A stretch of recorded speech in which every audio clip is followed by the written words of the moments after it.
তালেব, তুই ক্লাসে ঘুমাস কেন রে? স্যার, না তো, আমি ক্লাসে ঘুমাই না তো। আপনিই তো বলেন স্বপ্ন দেখো। ও, তাই বল। তাই বলে ক্লাসের মধ্যে আর বাসায় গেলে তো ওয়াইফাই থাকে, স্বপ্ন ভেঙে যায়।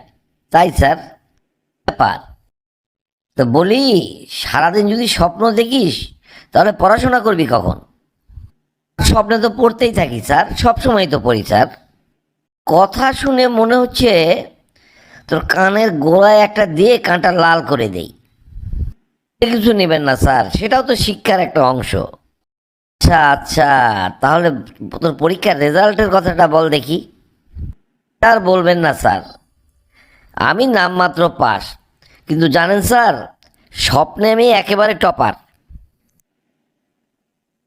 আচ্ছা, সত্যি করে বলো তো, তুমি কি আগের মতোই আমাকে ভালোবাসো?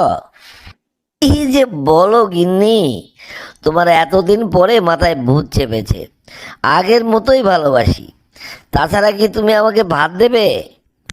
বে, তাহলে তুমি আগের মতো আমার সাথে কথা বলো না কেন? এই ব্যাপারটা বুঝলে না? তখন তো ছিল প্রেম, আর এখন চলছে সংসার। সংসার জীবন তো, তাই। তাহলে তুমি বলো তো, এই সংসারে আমার জায়গাটা কোথায়? আরে বাবা, সকাল থেকে তুমি খালি আমাকে হাসিয়েই যাচ্ছ কেন?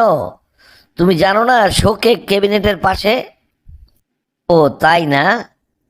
তাহলে মোবাইল দাও দেখি। আরে তুমি এখন আবার মোবাইল চাচ্ছ কেন? এখন তো ভালোবাসা আছে, পাসওয়ার্ড নেই। পাসওয়ার্ড নেই না? আরেকটু সতর্ক হও, তাছাড়া তোমার কপালে দুঃখ আছে। না না, এসব নিয়ে তুমি চিন্তা করো না, এখন আমি সেফ মোডে। আর আমার শরীর খুবই খারাপ, আমাকে বাঁচান। আমি বসলে উঠতে পারছি না, উঠলে বসতে পারছি না। দাঁড়ান দাঁড়ান, ভ্যাভা করে কাঁদছেন কেন? আপনাকে দেখলামই তো, আপনার শরীর খুবই দুর্বল।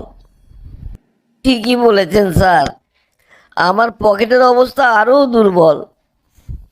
আপনি বলছেন আপনার শরীরও দুর্বল, পকেটও দুর্বল, কিন্তু টেস্ট করানোগুলো যে অতি জরুরি। কোনটার স্যার, শরীরের না পকেটের? যাই হোক, দুটো টেস্টই দরকার। তবে দিনে আপনাকে 8 ঘন্টা ঘুমাতে হবে। আপনি দিনে 8 ঘন্টা ঘুমান। 8 ঘন্টা ঘুমাতে হবে স্যার? তাহলে আমি কাজ করব কখন? আপনি আমাকে একটু বলে দিন স্যার। এটা তো আমি বলতে পারবো না।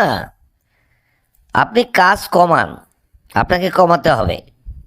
আর কাজ যদি আমি কমিয়ে দিই তাহলে বেতনও তো কমে যাবে স্যার। আমি খাবো কি স্যার? আর তো জানি না, তবে নিয়মিত ওষুধগুলো কিন্তু আপনাকে খেতেই হবে। দারুণ দারুণ দারুণ কথা বলেছেন স্যার। তাই তো বোঝাচ্ছে আমার পকেট একেবারে ফাঁকা।